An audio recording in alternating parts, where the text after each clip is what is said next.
Hey, Doug, congratulations to your son. Thank Yes. you. Thank you. Long time coming. Yeah. Wow. By all means. That's discipline. You get to go to Japan, do you, Doug? We don't know yet. I hope so. That'd be great. There's efforts in the way to try to get us fans to go, some family, whatever, but Oh. we haven't heard anything as of last week, so we'll see. We're going if we can go. We'll be watching. Well, good. Wave I'm at glad the cameras everybody- for us. Yeah. See what we can do. But yeah, it was a lot of fun. A lot of fun. So That boy is fast. yes, Ah. he's incredibly quick anymore. Takes after me. And Larry, Don't laugh. I used to be, but Moving What is right it? along into the meeting, Oh, sorry. shall we, do we have anyone here, CJ, for privilege of the floor? No one here this evening. Nope. Were we gonna change the directions on privilege of the floor to take out having comments read at the meeting and explain something about if you wanted to be in the privilege of the floor at the meeting, then you had to give your name and address and telephone number and social security number to CJ Randall? Oh my. I did change that that not all of that information disclosed. But we did change that for the action meetings, but I hadn't changed it for the working meetings. So I figured I would just ask you about this. Normally we don't have too many privilege of the floor at the working meeting, so it's up to you. If you'd like to go to a similar model for the working meetings, that's a-okay. Well, if it's just a case of changing the writing, it's probably a good idea. Okay, understood. We'll do that for the future. So Be we'll get consistent. to the discussion of the Cuba Lake Scenic Byway Overlay District. Can you give us some idea what the discussion's about and why they're in front of us? Yeah, so I was contacted by Sue Pulvorde, who's the executive director of the Cayuga Lake Scenic Byway Inc., which I frankly had no idea even existed as a really formal organization. And I had worked with Sue in the past in the town of Ulysses, and I said, hey, you know, would you be willing to come to the planning board meeting to kind of give a broader perspective on perhaps, you know, what, you know, kind of what's the intention of the Cayuga Lake Scenic Byway? You know, what, how do we kind of implement that from a planning perspective? And we talked a little bit about some of the municipalities along the way and what they'd done as far as scenic protection, and it ends up there's not a whole lot. So big surprise there, I suppose. There's a lot of municipalities along the Cayuga Lake Scenic Byway. Although town of Ulysses has actually done some things with billboards and sighting of signs that's actually baked into their zoning. But you know, I said, hey, you know, could you come to talk to the planning board, just kind of give a little bit of your background, you know, kind of how could you think that the mission of the Cayuga Lake Scenic Byway, you know, and also from a DOT perspective, you know, how could that help us? So I thought it was an opportunity to kind of step back a little bit and see kind of the Cayuga Lake Scenic Byway from that perspective. And so without further ado, I'm happy to admit Sue to talk about that, if that pleases the board. That Sounds sounds good. good. All right.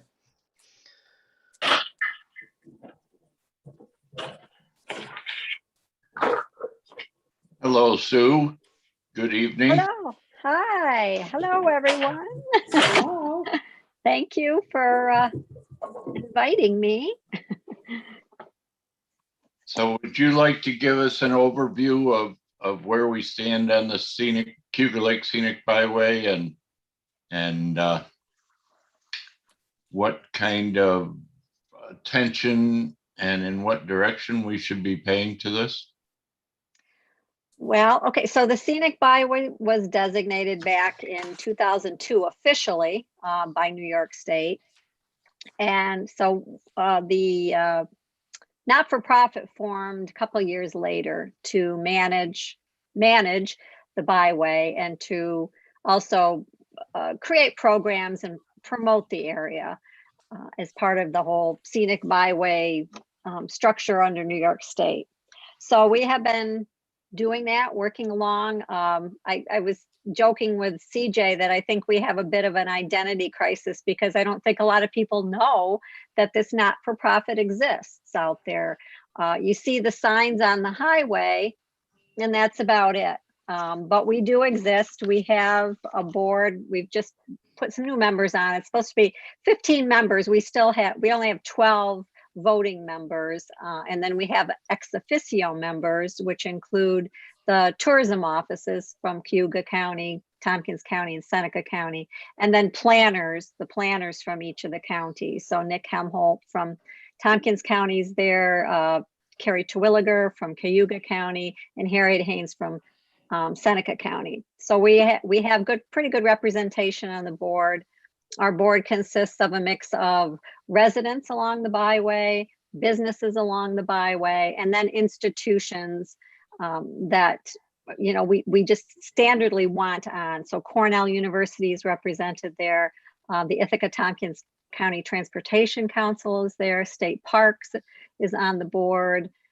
We just have a member joining from Wells College. And then we also have, I'm trying to think who else it's institution wise. I think that kind of covers it. So again, it's a good mix of folks, longtime residents, some new folks to the area. As our board members, we do try to get wide representation. So since we've established ourselves as a not-for-profit, we got the highway signs up, but in the meantime, we've put up 3 interpretive signs around the byway in partnership with communities and businesses.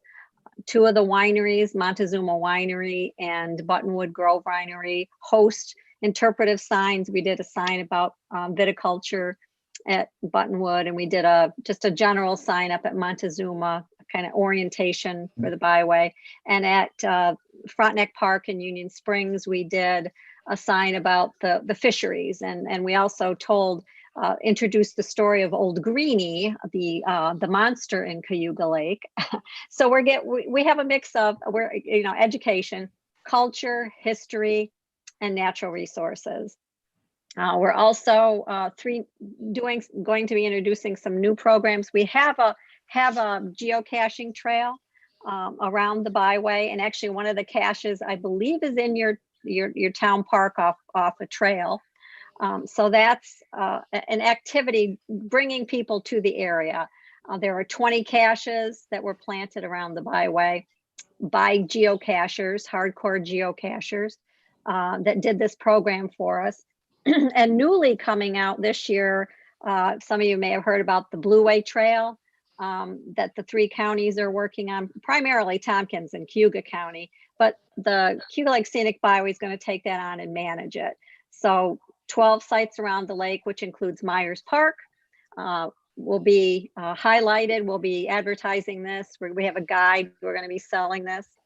And then another new program is the Kids Cayuga Lake program. Again, 12 sites around the lake.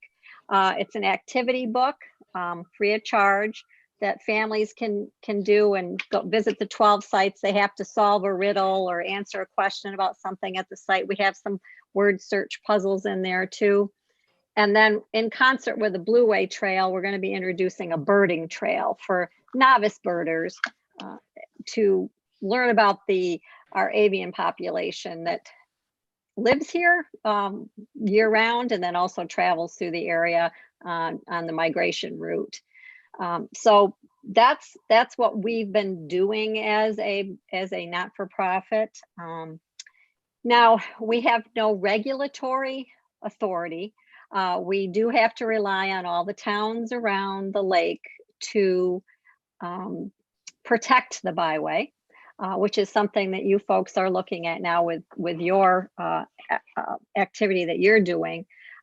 So we do have to work with the communities around the lake, and as they do planning and they do redo zoning, to encourage you all to look at that byway as an asset and come up with a way to keep that corridor scenic, but also convey, the sense of community, your community, the values of your community. So when someone's traveling through the area, whether they be from New York or they be from out of state or out of country, they get the sense of the value of the community.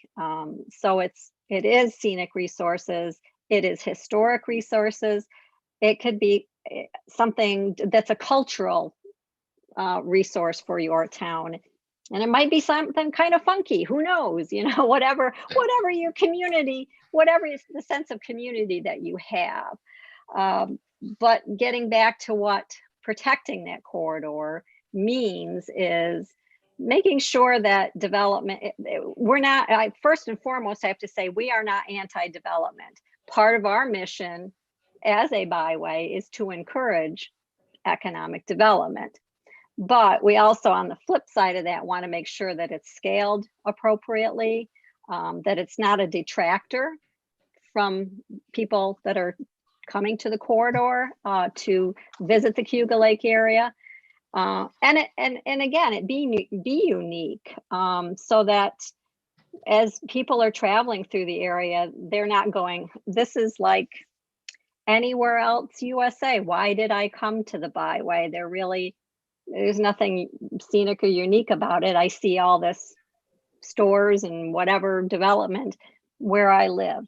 So that's something that, we as a board, as a byway board, like to see communities do, is really represent your community, protect that corridor, give it interest to the traveler. And at the same time, you can provide resources for a traveler. People are wanting to stop and buy something unique from the area. Is it an artisan store? Is it a farm market where there's locally produced products that they can take home and experience?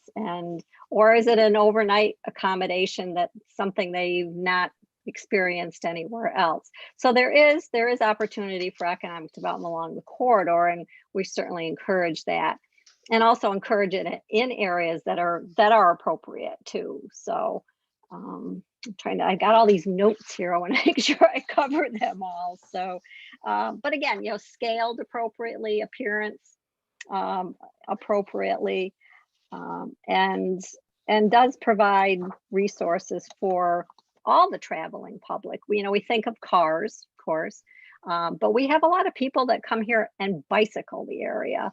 Some of them, certainly there are events. They have the big events that come into the area, but we have quite a few people that come to the area just to bicycle the area because it is so beautiful, and you can take that at a more leisurely pace. You can stop and experience the local community. Driving in a car, it's a little difficult, but on a bicycle, it's a more immersed experience in the area, as well as the Blue Way Trail would be too, because that is geared toward paddlers on the lake. So really thinking about that from different modes of transportation perspective too is what you're providing, keeping that corridor as safe as possible.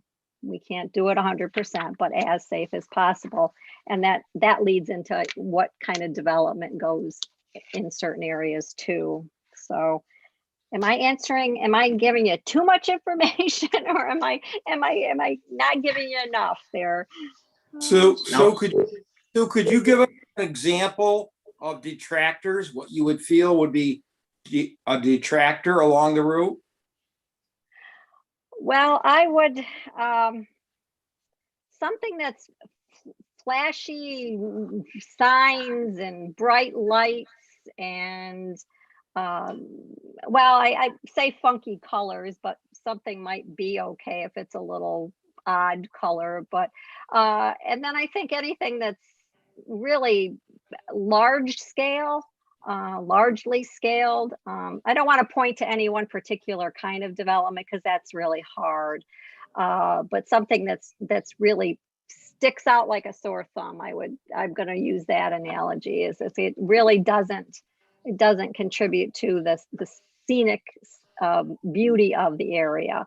I tried to drive down 34B coming back from Union Springs. I was there Friday just to refresh my memory of the stretch. And the road was closed. There was work going on, and I followed the signs because I wasn't local traffic, so I had to veer around. So I didn't get a chance to go back down that stretch of 34B to kind of refresh my memory of the vistas and the different.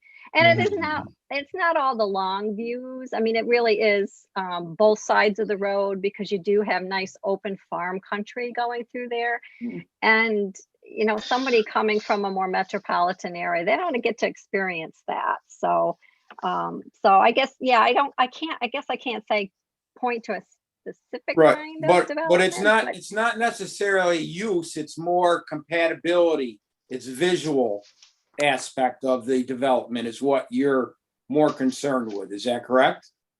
It is, and it is use too. I mean, to the extent that they're providing some kind of a service or some kind of an attraction, I guess to say, for our traveling public. You know, we think of providing resources for our community, which can be a little different. It can be similar, but where you've got a core of residential, you're looking at some services that you want to make sure you provide for them in a development, whereas the scenic byway for the traveling public, the folks that are coming into the area for vacationing, they're looking at it from a different perspective. Yes, they need services. They need a bathroom, they need gas, they need water or a snack. But they can also, those services can be provided in the same location that you provide for your residents too. So those don't need to be strung out along the byway. They need to be strategically placed.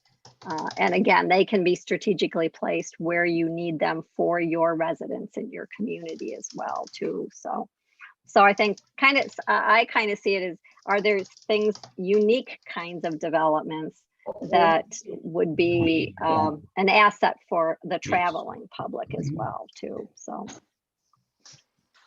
you brought that up. It seems to me if you had an activity, as long as it was set back and buffered and a reasonable looking sign, that an ordinary business could in fact fit in with this stuff. And you know, just it wasn't out there and on the road right away. mm-hmm. Yeah, that's true. I mean, placement, exterior appearance, you know, fits in with the community, picks up a historic structure feature that would fit in. Certainly, yeah, certainly. Again, it's something that thinking about what the traveling public might be looking for, what they might be experiencing. But if they don't even really see it, except for a, you know, well-designed sign, and they're looking at a bunch of pine trees and a berm, that's not going to, I would think, cause a big fuss. Well, unless those pine trees and berm cut off of scenic view, then it might not be so good. But yes, yeah, placement is important. I mean, even if there is a scenic vista, a type of facility, I'd say I'm going to just use an artisan shop or something where that you're visiting that and you still get that scenic vista from that particular stop would work. I often use Long Point Winery as an example. They sit right on the top of the hill. And the building is off to the east, more east, southeast. And you stop there, you get this gorgeous vista of the lake, both directions. So some, you know, that works. Okay. And people are going there. It's a place to visit. It's a place to buy winery, experience the Finger Lakes wines. And you're getting that expansive view and that vista at the same time, so.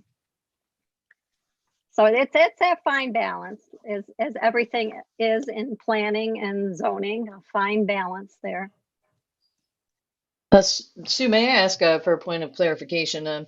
It seems that in the nomination process, there were a few site plan areas selected, one of which you called to my attention. There were, out of all the locations across all of Cuba Lake, they only picked 5 sites really to kind of hone in on and kind of go further with a planning exploration.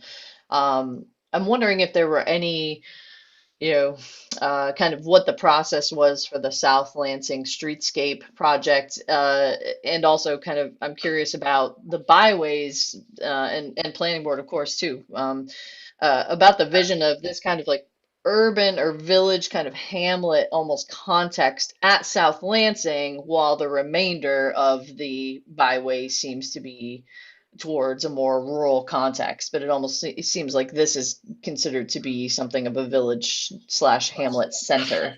At least that's my understanding of it. Yeah, well, I think they picked, thinking back of those, they picked some areas that were the nodes of intersections in these roads. So South Lansing is one of those.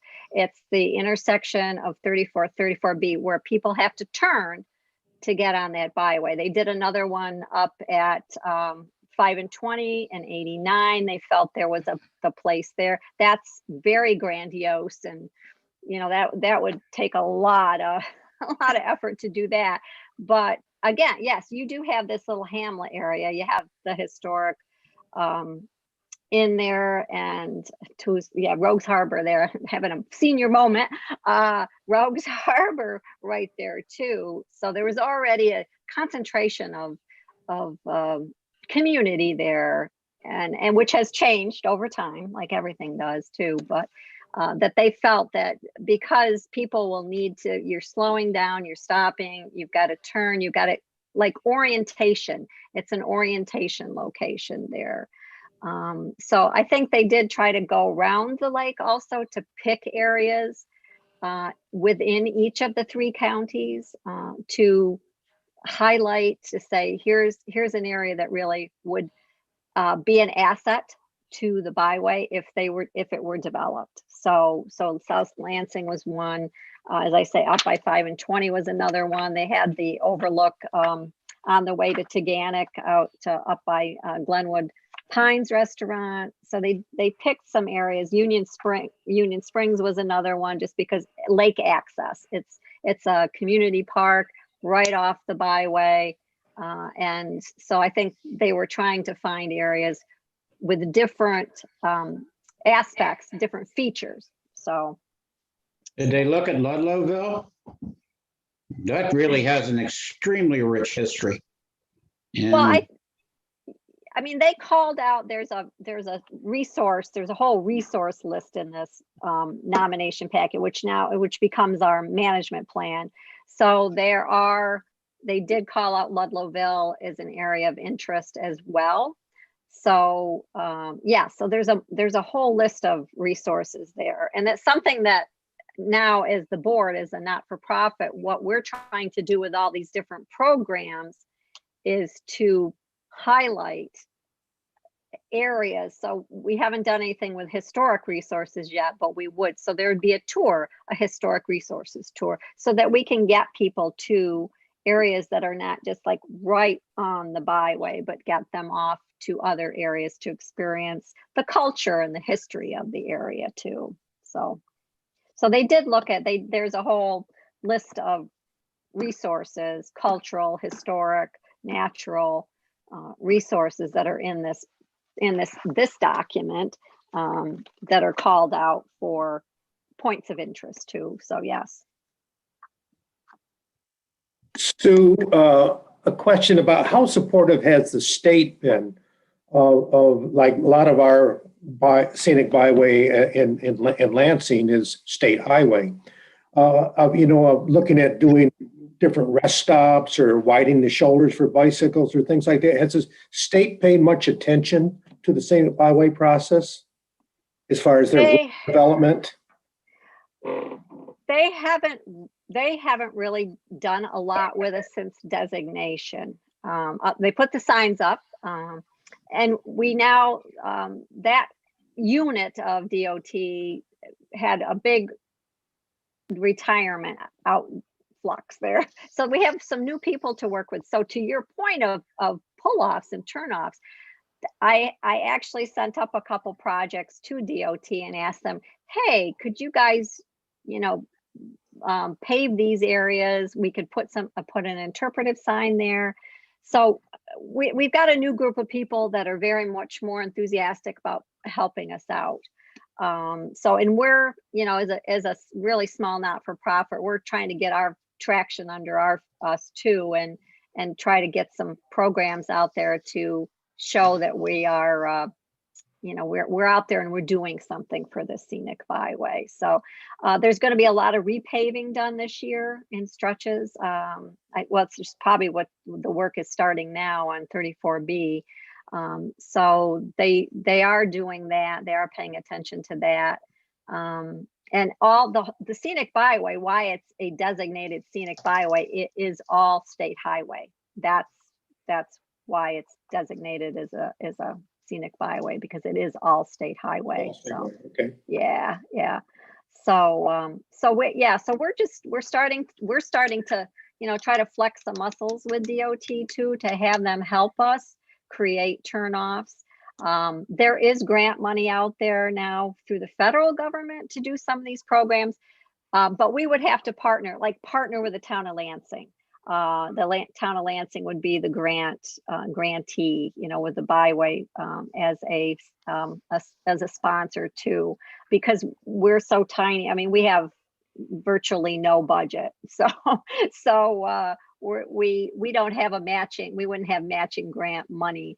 But we, again, it is trying to work with the community. So there is opportunity in the future for doing projects like that.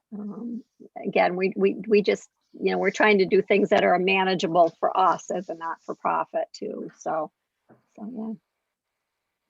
Sue, you mentioned some things that could happen in areas where there wasn't a particular view of the lake, and a large portion of the 11.5 miles that runs from the South Lansing intersection up to King Ferry, there isn't really a terrific view of the lake except in 2 or 3 isolated spots. So in areas where there's just a terrific view of open fields and forests, what do you have in mind for that sort of thing? Well, that's a whole different scenic perspective. Sometimes I try to drive the byway like I don't know this area at all, which is kind of hard, but you have to put yourself in the shoes or in the seat of the traveling public. So those vistas, those views are equally inspiring as the view of the lake. It's open farmland. Again, particularly if you're coming from an area that's a little more built up, you appreciate those that open space feeling. There isn't a house. It's open. You're still getting some really wide open vistas. And depending on how the land is used, if it's farms, I mean, that's beautiful. That's a beautiful scenery. If it's trees, a canopy tree or tree stretch, that is equally beautiful. So everybody's definition of scenic it may be different. We have to put ourselves in the shoes of somebody coming to this area that maybe doesn't experience that kind of a landscape and really finds that scenic. So it is a challenge for all of us who live here. And if you drive it day in and day out, it's monotonous. You think it's monotonous, but the traveling public doesn't see it that way. So the vacationer doesn't see it that way. So again, I think it's important to think about that from the perspective of someone traveling to the area. Yes, things could be put in, developed if they're done scale wise. But again, that openness, that feeling of openness, not hemmed in by development, is as important as a big long vista of a lake too. So And again, again, from my perspective, that's my perspective too. And that was the perspective of the nomination packet too, that these open vistas of undeveloped land are equally important as well. Well, that's true. That's not exactly what I was thinking of. What I was thinking of, was in those areas, do you have a wish list of things, of types of development or types of assets that you feel would be valuable to the byway? Do you have a wish list or a grocery list of items that would be terrific to have in there?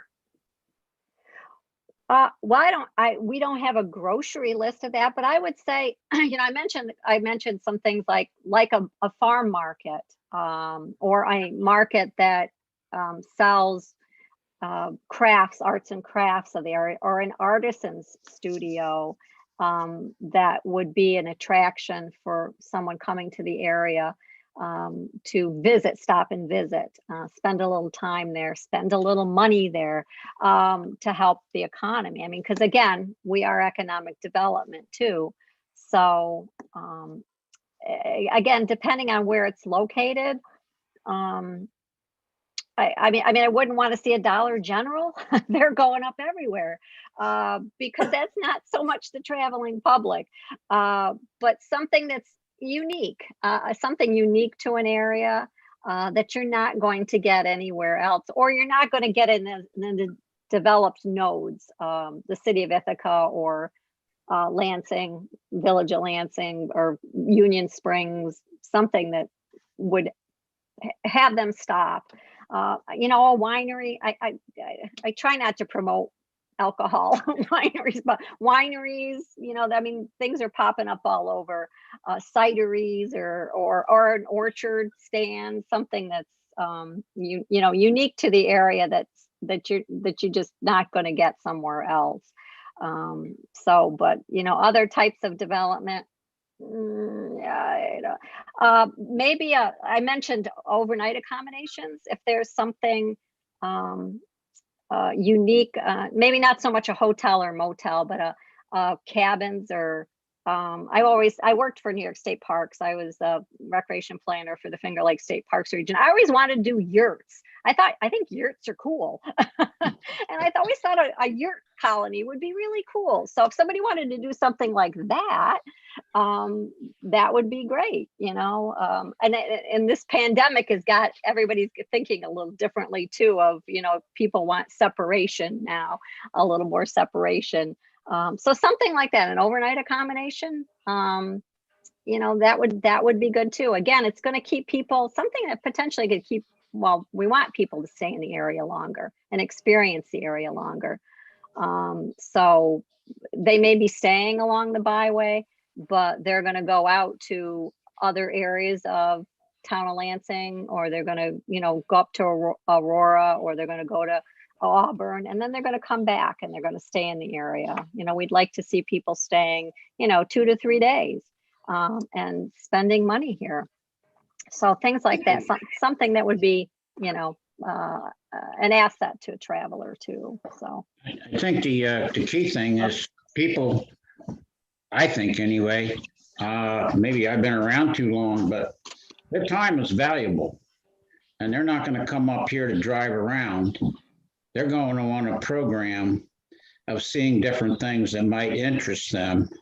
The byway's pretty fine, that's incidental, but they're going to stay, they're going to come, and their lives are just too planned these days. It may be a relaxing bicycle tour, but they want to know where they're going to stay. They want to know where they're going to eat. They want to know where they can hit the bathroom, and one thing and another. So I think key part and parcel is the byway is maybe a pretty means to get there, but if you want them to stop and stay, there's going to be a Blue Water Trail, bike rentals. There's got to be things that slow them down and interest them.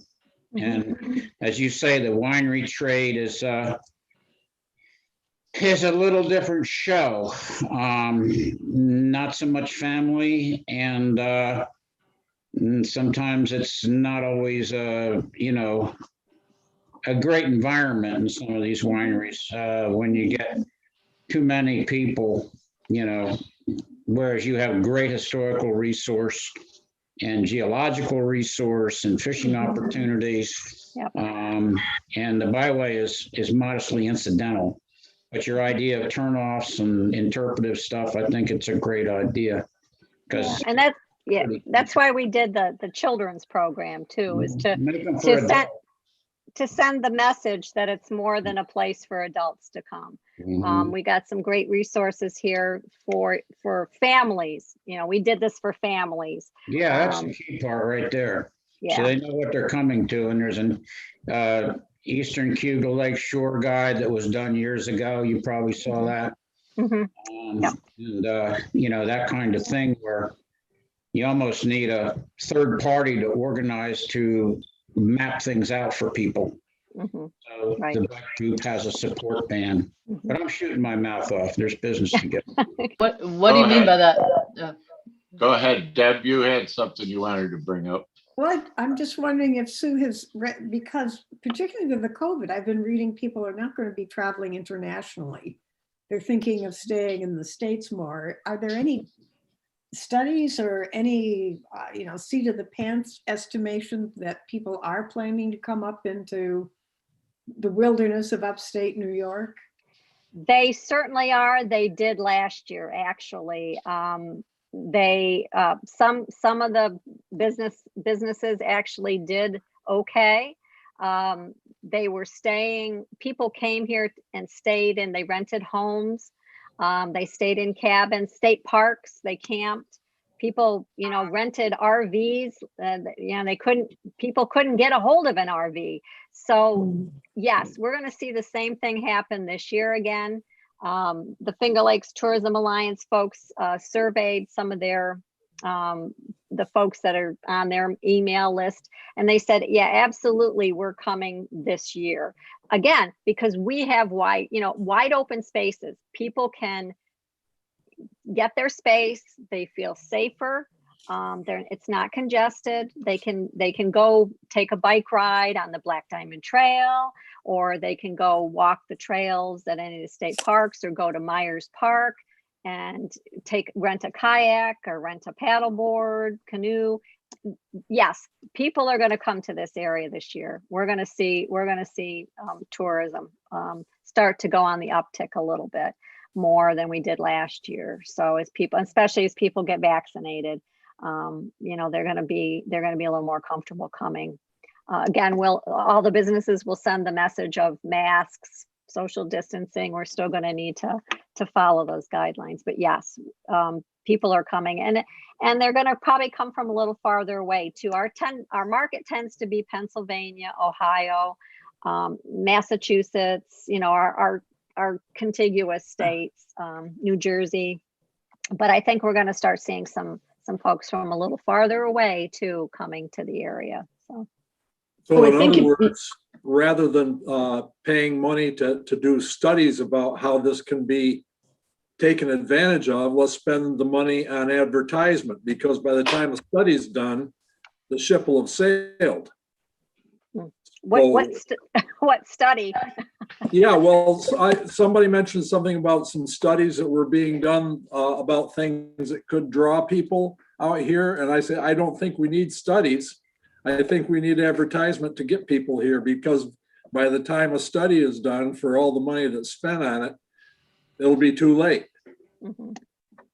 Well, sure, advertising. Yeah, it's, if you got a social media outlet, that's the best place to be putting information out too.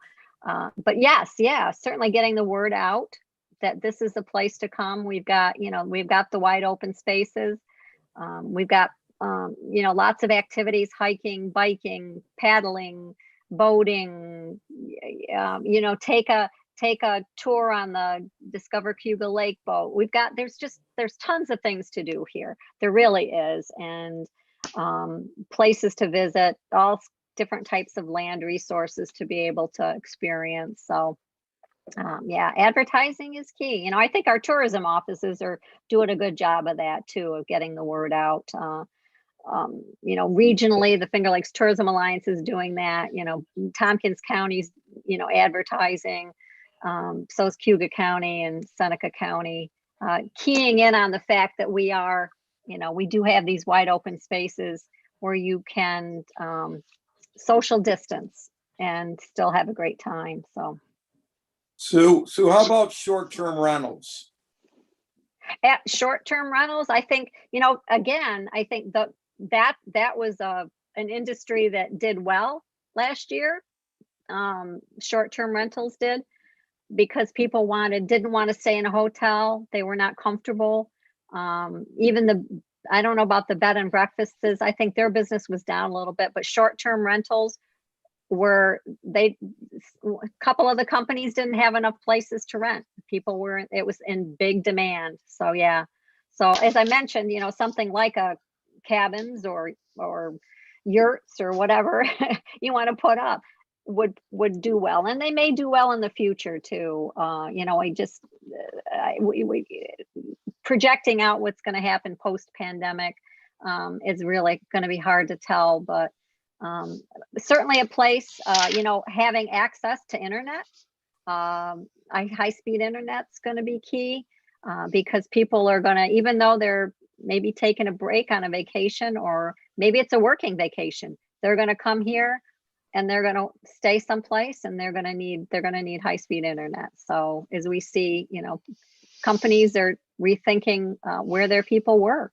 So yeah, but short-term rentals, yeah, I think that's gonna, it was starting to tick up anyway, and I think that's gonna increase too. And again, and people, family units can travel together and stay in a short-term rental too. So yeah, I think that's I think that we're looking from a planning board perspective, we're looking at supporting infrastructure for the scenic byway in the way of places to stop to eat and fuel up, go to the bathroom and spend the night, and find interesting things to do, such as canoeing, fishing, etc. We want to try to look towards points of interest, to provide points of interest that are close to or on or near the or at least with good directions from the scenic byway that would bring people up through. And we certainly want to protect the vistas, whether they're vistas of the lake or farmland. Yeah, one thing I did, you know, if there's some historic structures, that's another area. Certainly the Rogues Harbor Inn is one, but again, that's why I wanted to drive that stretch of the corridor again, to see if there were other buildings, even if it's a barn. You know, barns or old barns, you don't see all that often anymore. Somebody that keeps up with old schoolhouses, yeah, things like that, you know, outhouses. Outhouses that we can point. You know, you laugh. The geocaching trail, the one cache that we own, we partnered with the Rural Life Museum up in King Ferry, and guess where that cache is? And it's the most popular cache on our trail. Well, there's a whole calendar of outhouses, Lansing outhouses. I have a poster on Lansing outhouses. So yeah, we laugh, but you know, hey, it's a big hit on our geocaching trail. So, and that's something that, you know, eventually we'll probably redo this trail. But partnering with you folks to say, hey, this would be a really cool place to have a geocache, because then we can tell the story of this location. So, and again, any kind of tour will want to do something with historic resources. You know, another asset, if somebody has an antique shop they want to put up, antiques are, you know, antiquing is a big business too.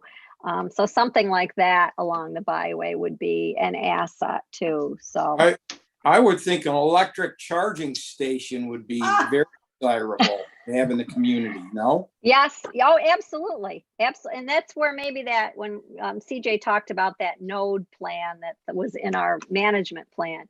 So that area would be, and we would be calling those areas out, to let people know, here's an area you can stop. It's got electric charging station or stations. You can stop and get a beverage. You can stop and learn about the history of the area. I mean, there's a lot off, on 34B going east too, to be able to point that stuff out. And then whatever happens at that intersection, that still remains to be seen. But anything that happens at that intersection, we can then share that information with our traveling public for the byway too, and promote that information. So yeah, charging stations are going to be a big thing coming up too. So, and businesses can partner too with doing that. So, Do you have any plans to update the report? It's about 20 years old now. funny And you should things say like that. charging stations weren't there 20 years ago, or weren't top of the thought process. Yeah. It's funny you say that. It's on my to-do list to redo the management plan. We're going to look at our strategic plan this year. But as I was looking through this management plan, I said, this needs to be updated too. You're right. And some of a consultant did this, and they wanted to inspire people, inspire the community. So some of these developments, as a not-for-profit with, zero budget, we could never do some of these proposals. And then they were talking about a lot of signs, wayfinding signs, and it's like, we would rather spend our time doing programs that people will come and do, and keep them in the area. So that's where we're spending our time. But yes, this plan needs to be updated. As I say, we're going to look at our strategic plan, update that this year, and then I'm going to start working on a new management plan too. So, yeah, my background is planning. The proper verbal coinage is to update it and not replace it, because there's a lot of good stuff in there. Yes, it would be an update. Yes, yeah. So, yep. All right. Does anyone else have any questions for Sue or comments? Sue, in the town of Lansing, are there some specific lake overlook areas that your group is either thinks are places that could be developed, or places that have been developed in the past that need some work? So for instance, there's the pull off there on Esty Hill that's kind of all grown up in trees, and you really can see trees there now. Or if you come over the hill going north by the school, over the hill to like the school, there's quite an excellent view from that area. Yeah, that's another task we need to do, but it's interesting that you folks are going through this process. So, yes, there are, coming down, going south and coming down the hill before you go over Salmon Creek, you get that vista. That's certainly a long lake view too. And yeah, there's certain stretches. As far as vegetation growing up, that's a tough one, because it's privately owned property in most cases. So it's kind of hard. We did lose those views. But then again, on the flip side of that is forest or trees are equally beautiful. And particularly in the fall, you get a beautiful view looking at trees. So, I wanted to drive that stretch of the road coming back from Union Springs last Friday, and I didn't get a chance, just to kind of try to refresh my memory and maybe point out some of those areas. I think CJ had sent some information to me, and it looked like, you were having someone look at views and vistas, and we certainly would, like to see what comes out of that exercise too. And I think looking on both sides of the road, it's not just toward the lake, it's also upland too, because again, it's that, the experience of open space. There's not a lot of development. You're not closed in with the development, and there's farmland. there's forest, there's trees, you know, it's, you see the forest for the trees. It's like kind of, it is beautiful. It is beautiful because it's open, it's not developed. So yeah, but I don't, you know, we don't have a specific list of areas. So we look to you folks too, to communities to say, you know, here's some areas that we feel are important and need to work with you. Because again, we don't have a lot of money to do things. So we do have to rely on communities, and we do have to rely on other organizations to help preserve and protect the corridor with us too. So yeah, so we do work. I mean, we do work with the Finger Lakes Land Trust. They've done some projects that have helped the corridor on the west side going out of Ithaca, working with state parks as well to protect the corridor from development happening out that way too. So there are opportunities, but yeah, we don't have a specific list of areas in Lansing. So. Next time you're out and about in that direction, driving south from King Ferry, just go ahead and take the drive, and then you can go as far as where the bridge is out, and you can still cut around it and go through Myers or Ludlowville, and you'll see Okay. most of what we have to offer. Yep. Yeah. Go ahead, I Joe. think last time I did it was the end of last year when I had to make some. I try to go around the lake if I have to go up at the north end of the lake. So I always take the east side back if I went up the west side, because I live out in Trumansburg. So, Joe, yeah. Yeah, I would like to hear what your thoughts are on the things that are nearby the trail, but not actually on it, like Myers Park, like Ludlowville. You know, how much do you want that stuff to tie in, and how much are you trying to tie in, and how far away is too far away? well, if it's when we did our website and we put on resources there, businesses, we list businesses, you know, different points of interest, museums. We went, if it's really significant enough and we think people should go there and experience it, we put it on our website. So it isn't within like 100 yards of the corridor, or right on the corridor. You know, we point people off, you know, Ithaca, South Hill, Trumansburg. So if there's certainly Ludlowville is another area to go experience. Myers Park, yes, you know, particularly since we've now included it on the Blue Way Trail. Yes, so if there's areas that we want people to go experience, cultural, historic, then we're going to point it out. So again, if we do a history trail, we're going to, you know, what are those resources and how do you get to them? So we're not just right on the byway. We do go off the byway too. So, yeah. Thank you. Any other questions or comments? Thank you very much, Sue. I just wanted to point out one thing, and I didn't get a chance if you've updated your sign ordinance or not, but on the byway, and we have to remind everybody of this, off-premises signs are not allowed for businesses.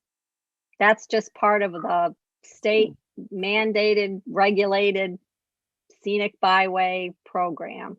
On-premises signs, fine. Off-premises signs are not allowed. I had maybe an older version of your sign ordinance, but I didn't see anything in there where it said anything specific about off-premises signs being prohibited from being installed along the byway. So that's just I thought I better bring that up. And yeah, I don't think we've had a lot of problems on your side of the lake, but on the other side of the lake up in Seneca County, we do. So, and a few of those towns don't have planning or zoning.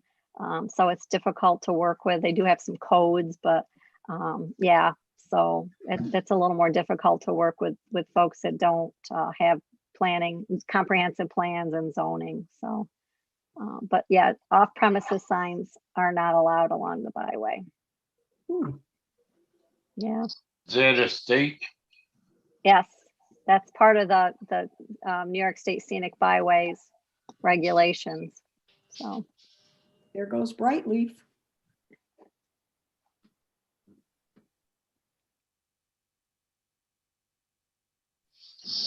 Very much, Sue.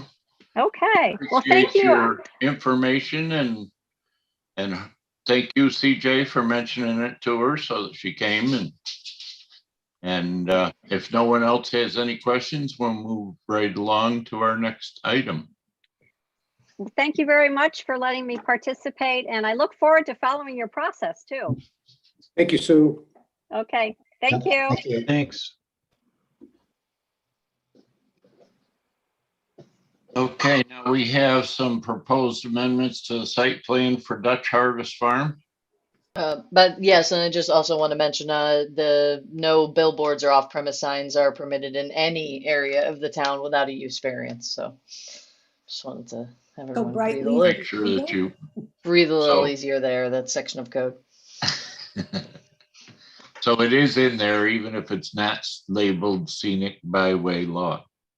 You got it, yeah. I have one curious question. If they want these places on the scenic byways for people to go to, how are they gonna know where they are until they've gone past them? If we don't allow them to have signs advertising them. Ways. Wall Drugstore, 10 miles. You ever see those? Wall Drugstore, 9.5 miles. Burma shave, we got the whole. Never been to North Dakota. Oh my gosh, they're all over those wall truck signs. Yeah. But no, the situation with the East Shore Group is all dissolved and gone. I don't think the website's around anymore. But this should be in the planning office if it's not there anymore, and probably discontinued. But yeah, people, they need a tour guide. People set up, a program for them. And I think that's key to it. That's when at least we went to the tourism meetings back in the day. That was where the success seemed to be. Otherwise, people don't know. Seems like it wouldn't be all that expensive to set up some sort of internet-based tour guide where you just sort of follow from point A to point B and hit the point Package, along the byway. have a package at the town offices, And that way you wouldn't have to go a lot of printing costs or figure out a way to get it to people. You could just get websites out and they could follow, like when you go to Gettysburg, you can follow the tour. Well, you don't even need signs if you got waypoints on your phone. Right. Which a lot of people follow these days, especially with Android Auto and whatever that other cell phone company is. I don't know about y'all, but when I go on a road trip, I don't ordinarily have a battle plan and a logistics program. I do. Yeah, Then Larry. it's not really a road trip, is it? Well, you gotta figure out where you're going. Drive around in circles. Knows. And out the driveway. I don't want to drive around in circles. I'm kind of with Larry, in which we'll have places that we're going to stay, places we want to stop, a few things that we can do, but I don't plan out every minute because there's so many things you discover when you're there. Yeah, and if you don't have signs showing you where they are, Right. how do you Right. know? You don't know. You don't know. I agree.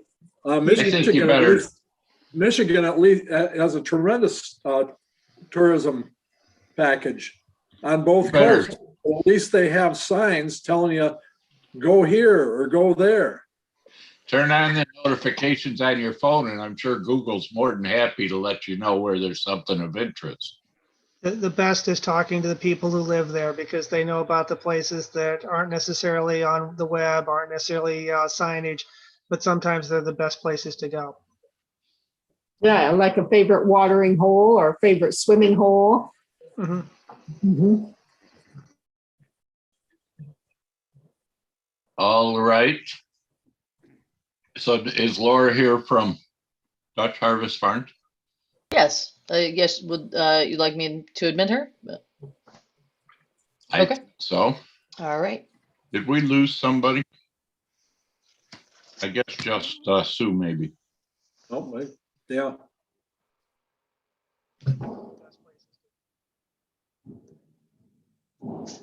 Hello, Laura. Hi, how are you? Howdy. Good, good to see Welcome everyone. back. Thank you.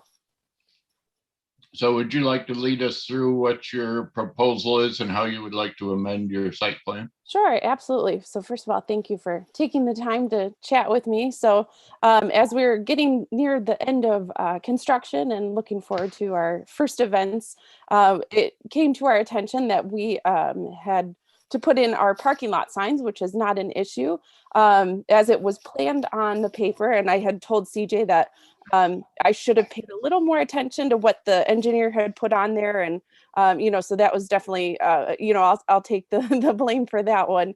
But one thing that we had noticed, and I had switched my day job in between the starting construction and now finishing. And in my day job, I see a lot of accidents. And so one thing that had popped up as we were looking at the site plan and finishing, wanting to do our lighting for the parking lot, was on the site plan. The poles are right in the middle of the parking lot. And it just raised a lot of red flags with people in and out the parking lot, people coming for weddings, leaving. Yes, it's lit, but at the same time, most accidents happen. People backing up, backing into light poles. You'd probably be surprised how many people hit obvious light poles, in a day-to-day scenario. And so just mixing it with parties, people are having fun, they're, on to the next thing, or, excited to get there.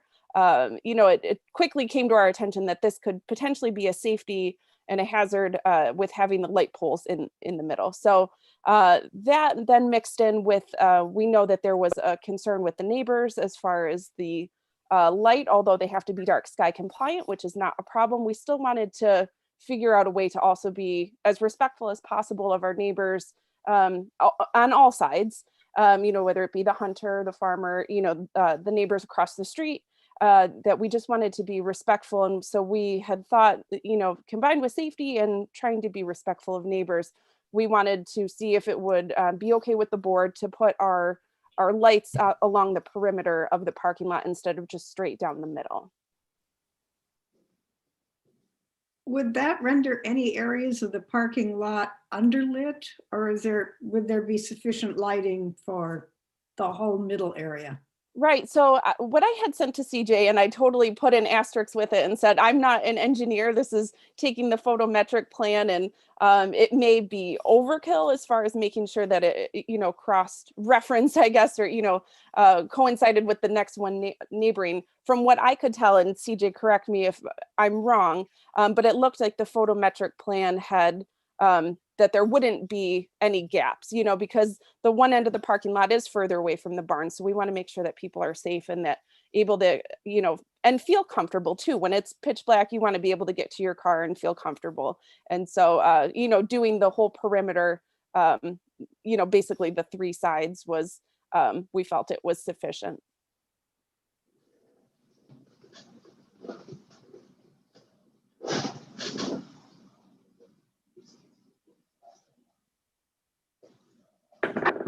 And so, Laura, would you just explain a little bit, or if you'd like, I can show the board just the difference in the fixture type, or of course you can walk them through that if you want. Sure. So the fixture type that was put on the plan, and again, my fault for not, 100% walking through, the engineer had put on a light fixture that honestly, I'm not quite sure where it was pulled from. I could certainly search high and low to find something that matches it. That's not a problem. But we were then sticking with something that was fairly standard and just, if you see the barn, everything's clean lines and white or black, and the inside's natural wood. And if you guys are ever up that way, please feel free to stop in anytime. Just to come on in and say hi. We're there almost all the time. So we just stuck with something that was clean lines, dark sky compliant, and under that 4,000 Kelvin rating as far as temperature, and making sure, again, that it was well within those limits. The ones that we had found are just a simple, I guess you would say, flathead, dark sky compliant LED light within those parameters that were approved for going along the perimeter. They would be fine, but excuse me, I seem to remember us noting nothing hotter than 3,000 degrees And that's Kelvin. fine. Yeah, I honestly couldn't remember what was, I think CJ had looked up something that said 4,000. I said 3,000 is not a problem with me. That's 100% fine. Because I did notice that the lights in your proposal were 4,000, and that rang a bell to me right away. Yep. And that's fine. You know, I'm happy to adjust that. That's not a problem. Laura, what height poles are you using? I believe so honestly, we can do whatever height is acceptable. But I believe what we had looked at, again, CJ, correct me if I'm wrong, but I believe we were looking at 24. Is that correct? I forget what. Hold on just a moment 25-foot poles. I believe they're 25-foot poles, but then once they're in the ground, you know, we can adjust them. So that's fine. So are you going to put them on a concrete base? Well, that was, so in the middle, they were going to be a concrete base, but, you know, again, that just caused concern for people hitting them, not necessarily them tipping over, but people hitting them just kind of didn't sit well with me. So we were going to do utility poles. So they were secured along the perimeter and, you know, substantial instead of a 4-inch aluminum pole. So one of the things that I'd like to offer as advice is run all of your wires outside the perimeter of the parking lot. Right. So that, and with enough junction boxes or pull boxes in between, so that 30 years from now, if you need to, somebody can pull some of those wires out and put some new ones in. Absolutely. Ground Well, and even things like how we were talking about the scenic byway of, you know, knowing that we're on one end of that gateway, you know, we'd love to be, you know, a vital part of that community, whether it be those farmer markets that she talked about or family friendly things, whether it be harvest time, springtime, you know, so like you said, planning for the future, whether it be those electric car charging stations, you know, that sort of thing, kind of thinking ahead. I totally agree. Laura, if we could just, I think it would help the board just kind of see the cross section of the light pole here. And if I may, planning board, just share my screen here. So this is just a page from the approved set of plans.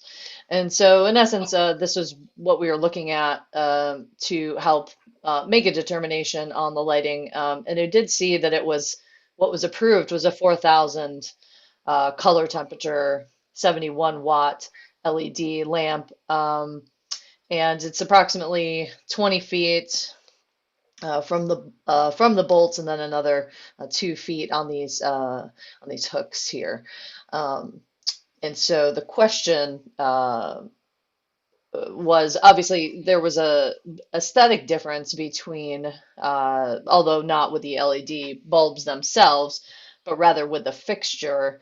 And I essentially just wanted to show a planning board what had been approved, and also were it a similar fixture.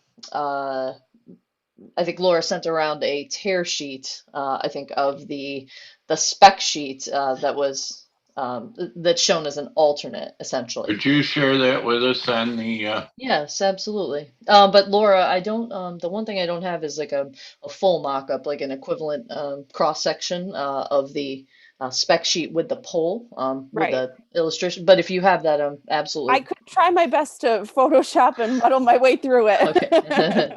All right. No worries. So we've got this was the spec sheet provided, and the light appearance is 4,000 K. So that would be, as my understanding, would be the same wattage as what was approved, based on what you saw on the site plan. But there are a couple. They do provide a little bit of photometric views, which I had passed on. Laura, I took your email essentially and just Great. Thank you. forwarded that on directly to the board. So you can get a sense of some of those 3D photometric views as well as these potential applications. So given that it was an aesthetic change, I thought it prudent to at least have Laura speak with the board about it to kind of see your sense. Two questions. The ones that you're proposing, instead of being 75 watt, these are 150 watt. So it's obviously going to mean a larger expenditure of power for you. The other question I had, now you're going to mount these on utility poles? Right. I thought they were just a little more hardy than a 4-inch aluminum pole. No, agreed. Plus a lot less expensive to site and put in. You don't have to put a foundation in for them. Correct. Yeah, they're pretty self-sufficient. Some of the lights we've seen is tunable too, so you can really direct your. Yeah, if I you will, believe these patterns. heads you could, change, kind of twist if you needed to. Yeah, they seem to have a swivel, at least for a horizontal adjustment like this. Yeah, so the one at the beginning of the driveway where the driveway meets the parking lot, we have it turned towards the parking lot, so away from the neighbor, versus, one that would be right in the middle. Mm-hmm.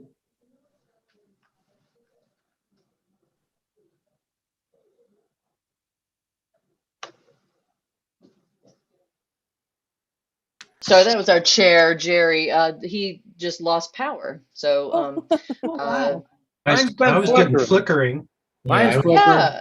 Yeah. So he said, "Oh, that was it." So he just called to let me know. So Al, if you wouldn't mind. Okay, so if the board members are okay with the change, what do we need to do, CJ, on this?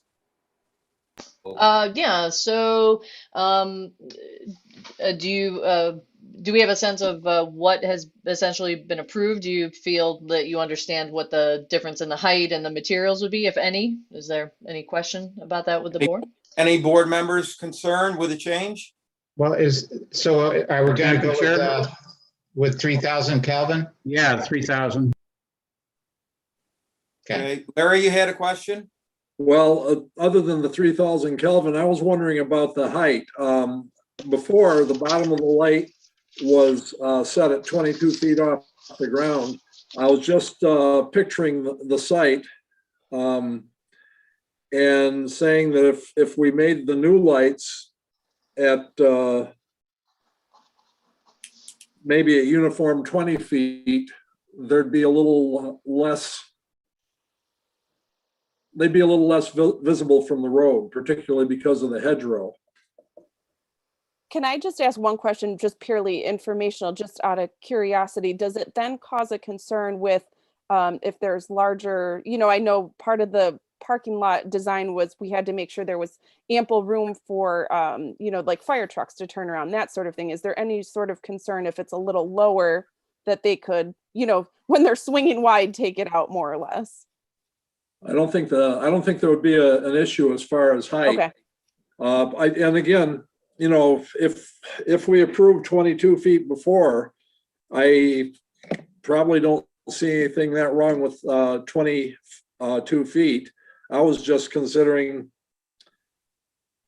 either one. Those new lights are going to give you ample coverage. You're going to be approximately you're going to have 25 meters of coverage, which is going to give you a good broad swath out into the parking lot. Should cover most of your parking lot nicely.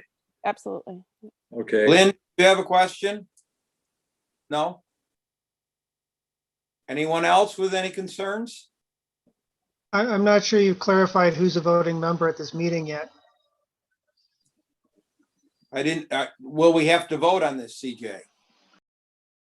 Not necessarily. If the board did not feel that this was a major aesthetic change, then we would simply, the whole point was that we didn't want to make any even accidentally kind of express. So one of the criteria for modification of site plan is that the department can't unilaterally override any kind of planning board express condition, right? And so one of the express conditions made in the approval resolution was that of a dark sky compliant lighting. And so just wanted to make sure that the planning board felt that this lighting was in concert essentially with that express condition. So I think overall board sentiment, but yeah, so certainly if you wanted to make a motion for the new lighting fixture, these Nova 150 EPC, which sounds like it would be 3K BZ. I don't know if that's available, Laura, but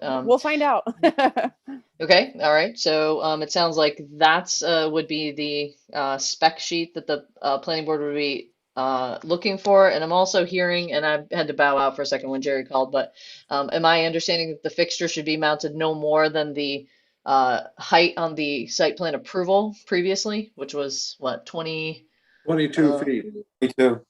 22 feet to the maximum height of the fixture. Is that what I'm hearing? Okay, and then Larry, did you have anything else to say? Yeah, I actually did, and it went out of my head when CJ started to talk. Let me see. We're talking about dark sky compliance. Yes, the light that you show has a dusk to dawn feature.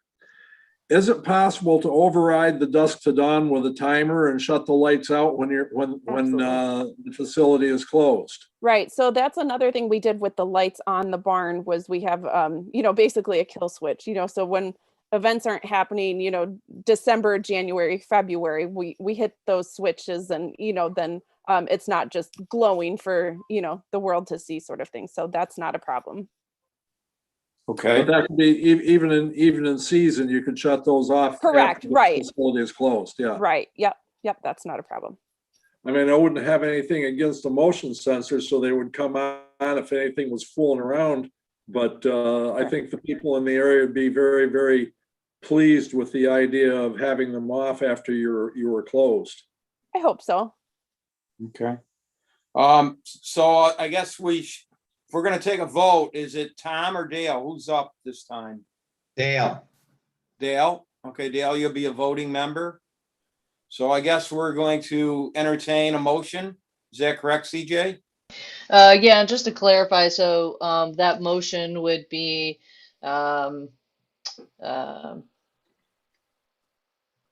approving the change specifically in the, and I can give you the sheet and we can certainly fill this in after the fact, but that would be an amendment to the driveway profile sheet that was submitted with the plan, and that I believe is sheet ST3. So this would specifically amend the approved parking lot light pole change in fixture.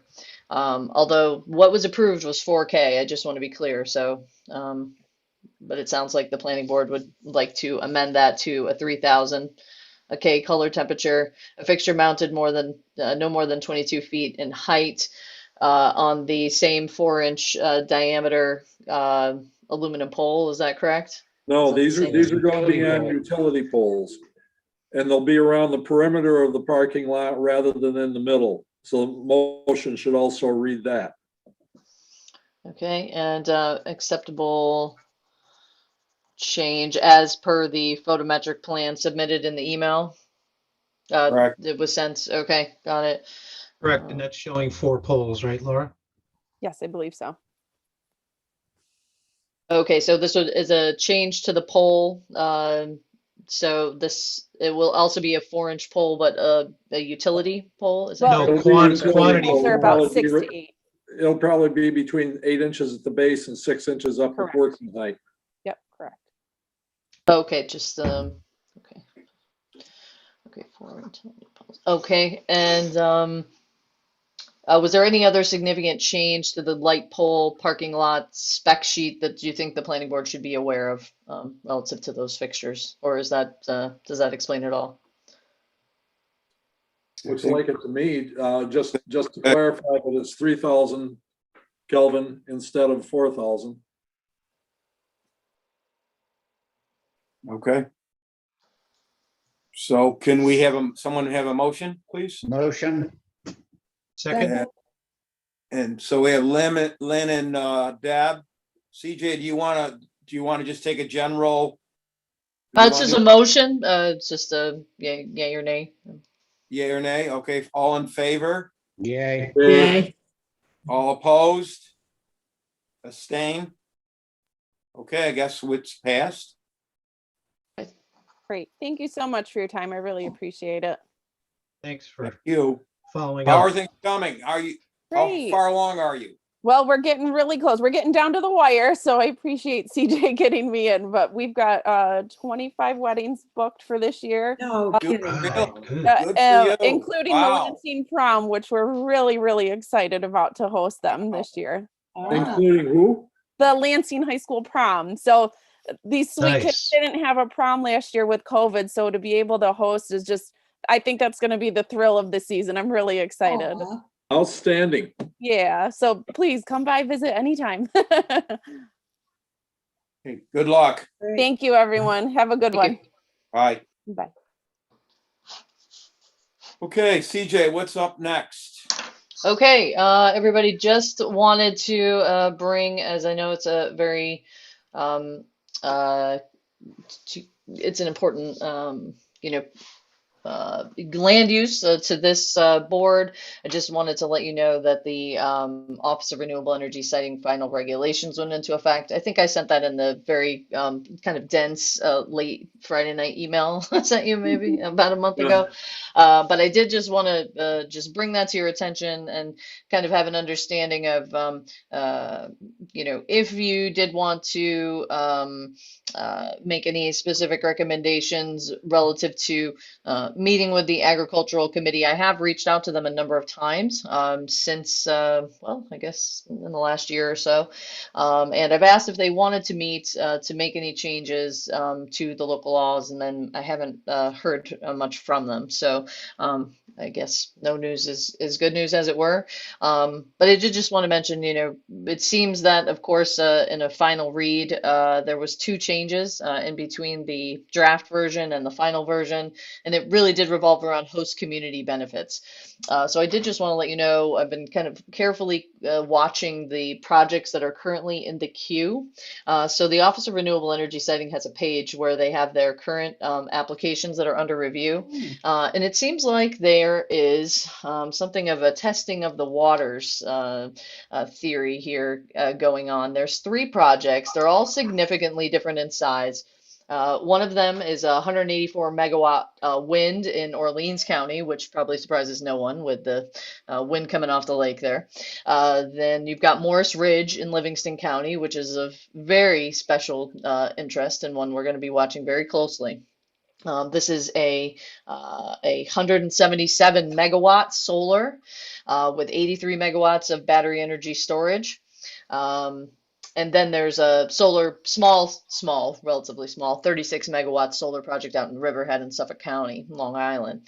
And so the only real analogous project to, I think, what we'd be looking at is in Livingston County. And so, of course, we've reached out to them and said hello. I saw that they were hiring a solar coordinator, and I've just kind of caught up with them a little bit to see how they were funding that work, and paying attention to who they might hire, and also kind of the process that Office of Renewable Energy Siting is kind of going to put them through. So we're going to carefully watch what's happening in Livingston County, and keep you updated on kind of how the state decides to kind of shift from this. I think ultimately what we're talking about is the shift away from local laws viewed, relative to ratepayers, to local laws viewed relative to CLCPA targets. And so I think that's really the crux and the heart of the matter. And I'm, of course, going to keep you posted on anything I might learn on this front. 3 questions.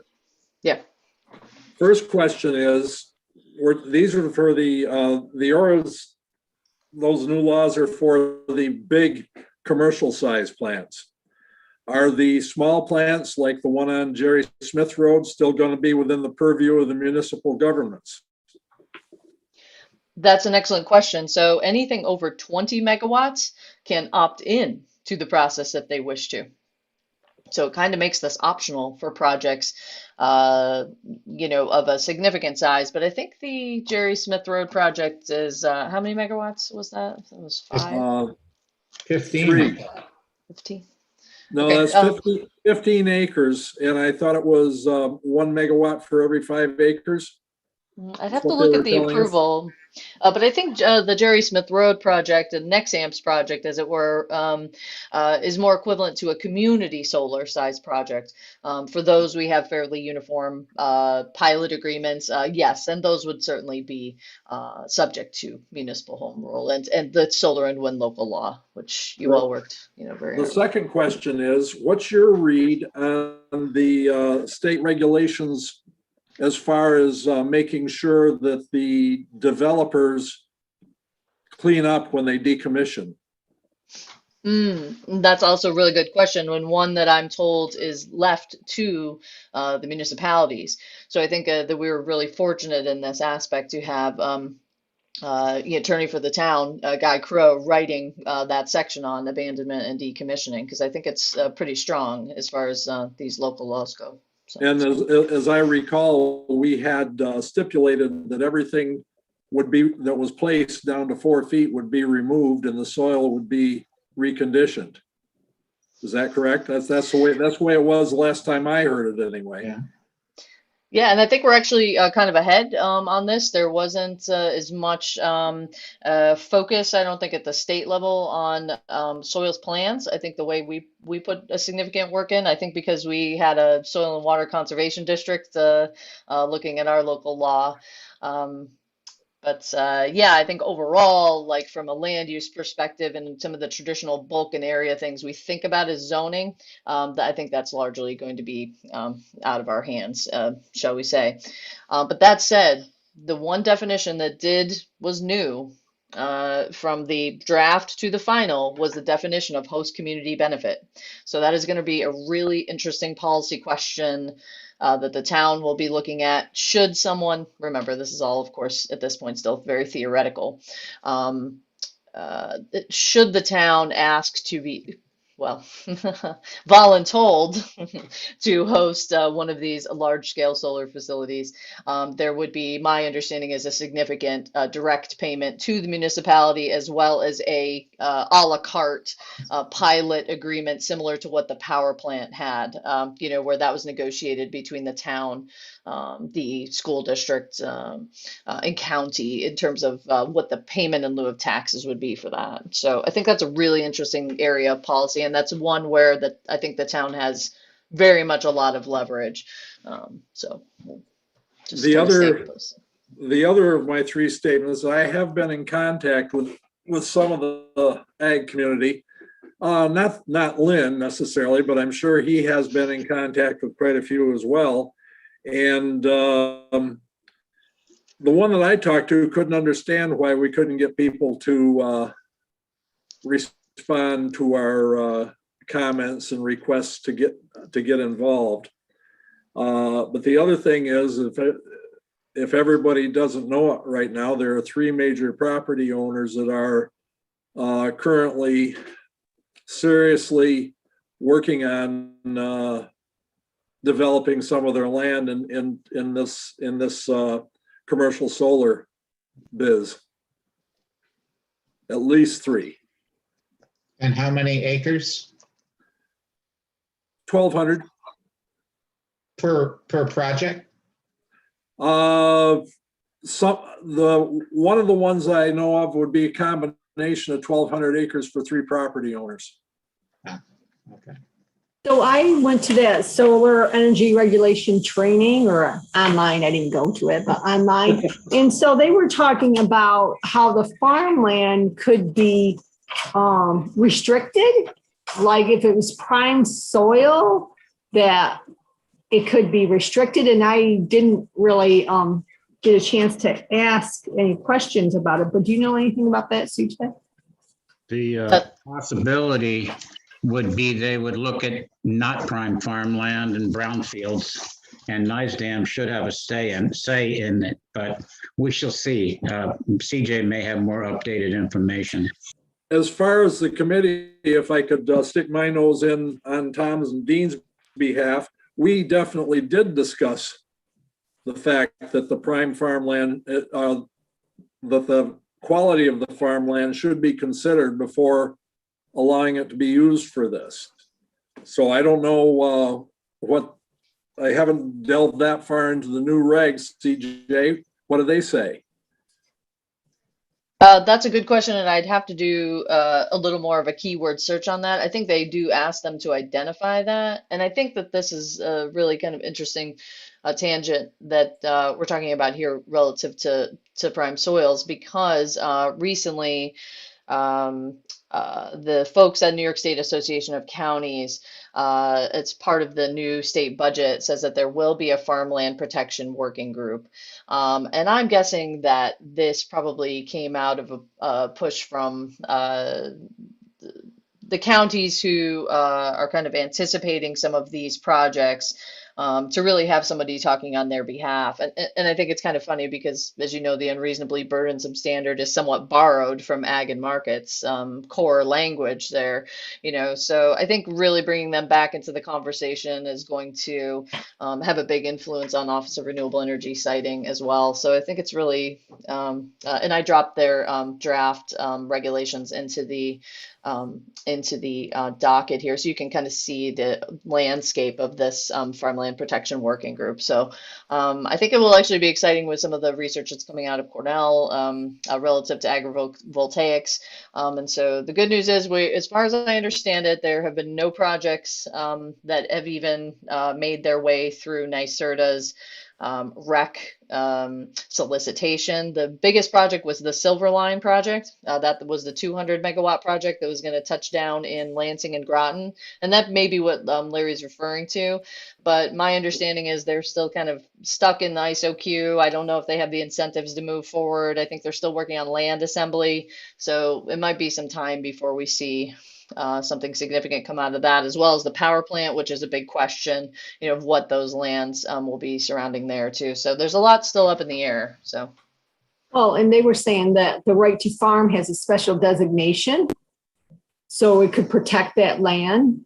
And also, I didn't even think about it, but they were talking about if you get an ag, exemption, and you move to solar, it's now commercial, not farming. So you have to pay that back for, I don't know, what'd they say? 5 years. So I thought that was interesting. I never even gave it a thought until I heard it on the webinar. If you all got this, I got this in the mail today. There's some articles about the solar in the magazine. I didn't get a chance to look through it all.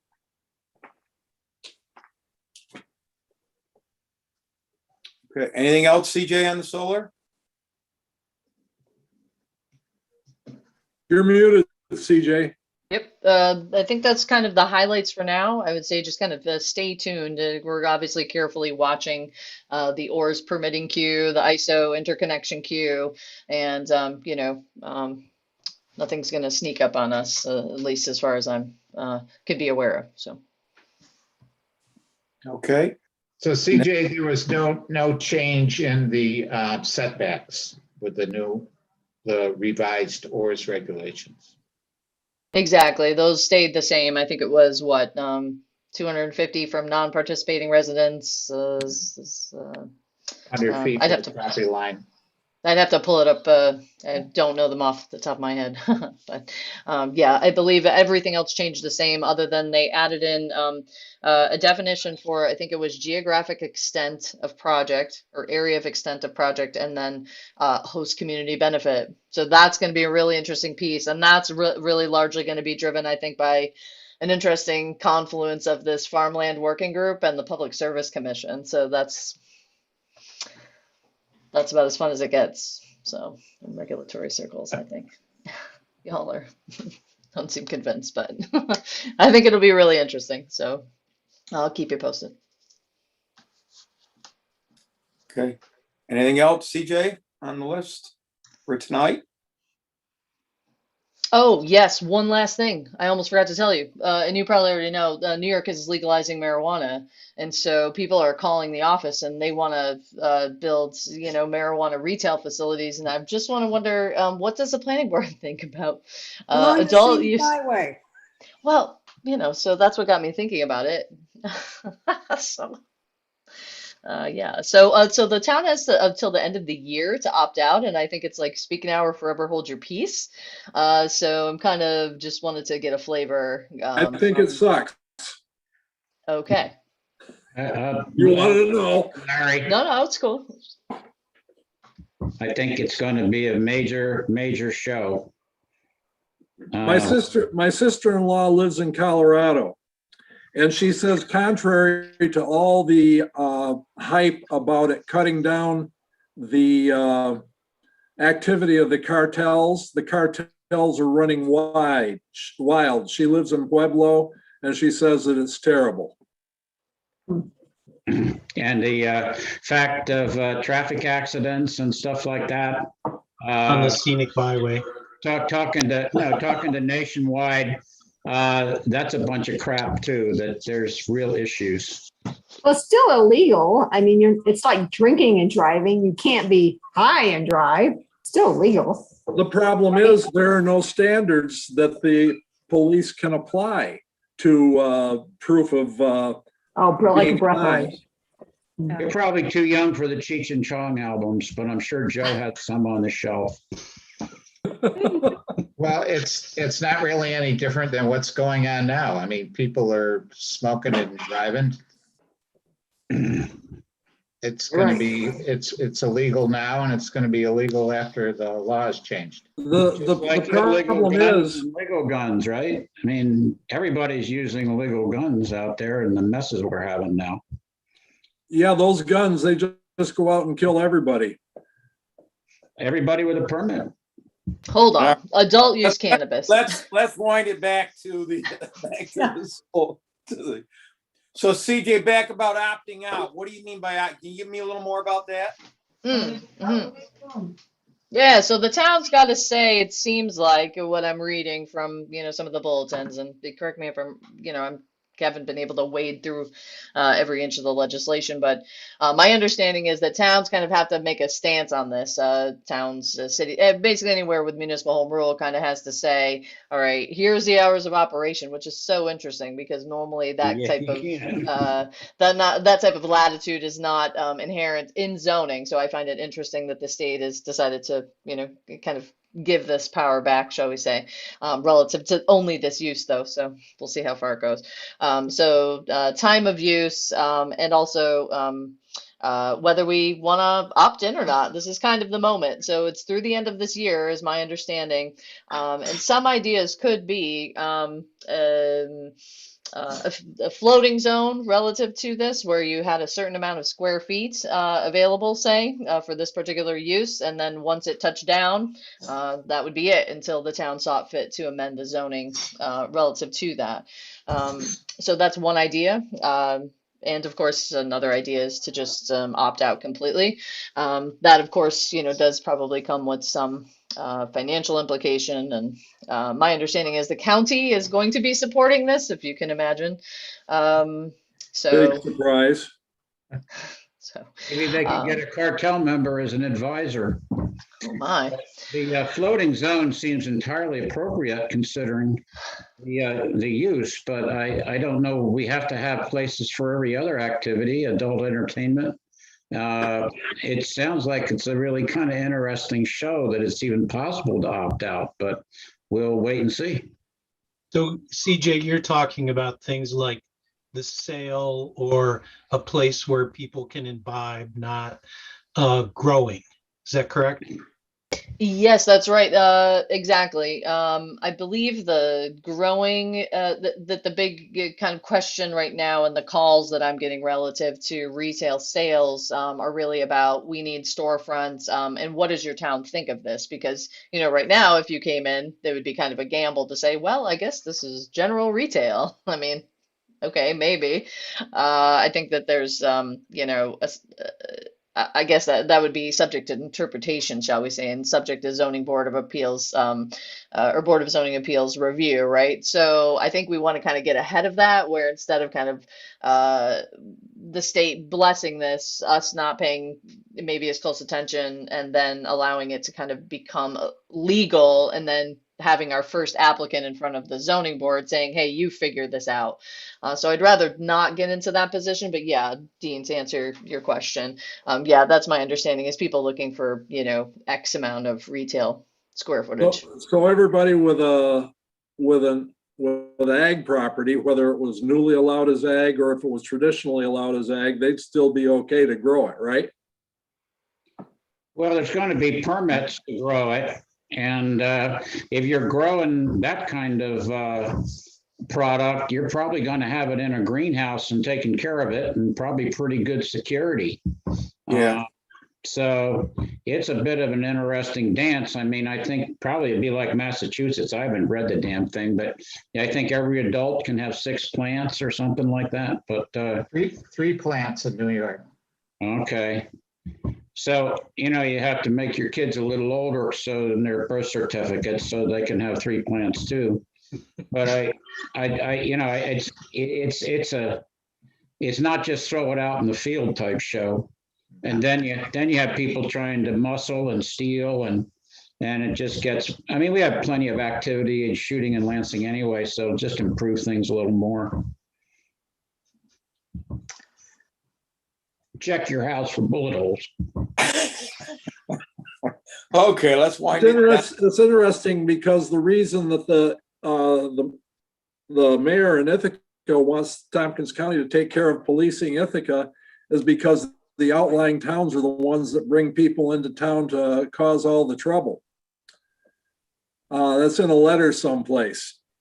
So yeah, it would seem like along with the local hookah lounge, that we might want to address whether we're going to allow, I don't know, outdoor smoking lounges or just indoor, or whether we're going to be talking about vaping and whatever else. But it's certainly something that the town board is going to have to take up. And I think probably on our end, it's more to look at, like Lynn said, that potentially a floating zone, and to only allow one within the zone. The way I looked at it, they weren't limiting venues for use. Once it's legal, it can be used in a recreational manner anywhere that people can go or assemble. Your town park, Great. the baseball field, wherever. The question is, where it's going to be sold. And if we're seriously considering that, my vote would be for not at all, or only in the same zone that adult entertainment is allowed. But the law says you're allowed to have 3 pounds of the stuff. How many ounces? Or 2? No. Hey, farmer's market. Yeah, I think Lansing Market ought to have it. Jesus freaking. Roadside stands. I think. Okay. All right, I think we tossed that around enough for tonight. I think you're right. I would like to step in here for a second, because my experience on the Commons is you can end up with a lot of smoke shops really quickly once people decide that. And so I think at a minimum, we ought to have something like a floating zone so we can, control it at some point. Because did you know that your toughest cleaning problems can become? Once they decide on a area that you could see 3 or 4 applications come in all at once, and I think we want to be able to control it. I think we might want to have something that says they have to be so much of a distance apart from each other, so we don't have the pot corner developing, something like that. And I think we ought to do it. I think we ought to do it sooner than later, because once this thing runs off, it's going to be a train. It's going to be hard to slow down. Okay, so here's a couple of serious questions. Can it be limited to only the same zones as adult entertainment are allowed in? And can we limit the number of organizations or businesses within the zone that do that? And seriously, we should consider limitation of distance from schools, Churches. daycare centers. You know, if we don't want people filling their cars with gas within a mile of a daycare center, we sure as hell don't want them loading up on dope. Okay, so do we want to form a committee to do a little research? Is that something we want to, Joe and a couple board members, planning board members? Yes, no? Yeah, I would. Any volunteers? Joe, are you okay with it? So Yeah, I'm Joe, willing to do. Eric, anyone else want to join? Me. So maybe we start with doing a little research to three along with CJ. Yeah, Yeah, we've got some preliminary research from attorney for the town, and I'll just check in with him and make sure I can circulate that. And so that would be Al, Lynn, Larry, and Joe. Or is that right? Okay, did I miss anybody? Yeah. seems there has to be metrics on quality too. Correct me if I'm wrong, but I believe you can outlaw it in the town. That's what I was thinking, yeah. Yeah. Correct. Yeah, we can opt out. Yeah, the town can Okay, opt out by passing a local law by New Year's Eve 2021. So this is it. It's kind of speak now or forever hold your peace. So One thing that you've got to remember, if we opt out, we don't get sales tax on that's collected in the rest of the county. Yeah. So that's going to be the big argument against opting out that you're going to hear. Why are the If you're prepared to hear that, cartels that's so, fine. because they're not paying tax on what they're selling. Well, I think we need to get some research done and find out all the ifs, ands, and whats and buts first, and then go accordingly. So I think we need to put a little research in and then report back and go from there. Is that okay for now? All right, so we've got a committee. We'll have to get together and do a little research and go from there. CJ? yeah, that's great. I'll check in with attorney for the town, make sure I can circulate this. It's kind of just like a brief overview, and I'll come up with a couple other materials that might be useful to you, so you can at least kind of get some basic understanding of the proposal at the state level. All right. So where do we allow adult uses right now? Just in B1, B2, maybe. Let me double check. I don't remember. Used to be up here. When I think it's we just in the originally, industrial zone. yeah, Oh, maybe just IR. yeah, IR is where we originally made it. Because I had the adult entertainment and now we can have the booze or the marijuana. Sounds like we ought to allow it right next to Lynn's house. Oh, you know what? This was something that came up during the audit, is that adult businesses are allowed an RA with a special permit. So at least according to the current use table that is in the E code. So they're Right. allowed an RA and they're allowed nowhere else but the RA. But we think that that might have been a mistake, that they were supposed to be an It was IR. supposed to be an IR. Yeah, so we have that. Maybe that's an opportunity to Fix get that right too. That can be Okay. a quick one. Yeah, totally. That can just be kind of all lumped in concurrently. It should work out Okay. very well. And just to be clear on a couple of things, nobody could complain that the IR is a severe limitation because there's one out by Lynn. The Lansing Market is in an IR.